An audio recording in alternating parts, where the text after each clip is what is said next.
Channel ని subscribe చేయొచ్చు కదా. మళ్ళా అడుగుతున్నా, నేను సిగ్గు లేకుండా అడుగుతున్నా, నేను దయచేసి సబ్స్క్రైబ్ చేయండి. నా ఆవేదన అర్థం చేసుకోండి. గైస్ వాళ్ళకి ఎంత పెట్టారా? మా ఫ్రిడ్జ్ పెట్టారు. ఫ్రిడ్జ్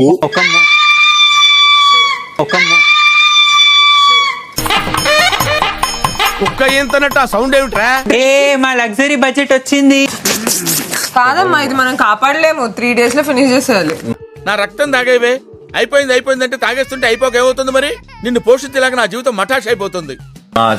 చీఫ్ గా నా టీమ్ కి వచ్చినందుకు థ్యాంక్ యూ. నువ్వు తాగేసి థ్యాంక్ యూ నాయకి. తున్న పొదలో ఉంటే అడుక్కోవడం తప్ప వేరే లేదు. I hate beggars. Drink it, slurp it, chew it, drink it, slurp it. మామూలుగానే ఆపలేరు, ఇక ఈ తాగినాకైతే ఎవడు ఆపలేడు. బయట వాళ్ళని ఇక్కడ లోపలికి రానివద్దు. అందరు కండిషన్. అదే కండిషన్. పంపించు. అరే నువ్వు కొంచెం దూరం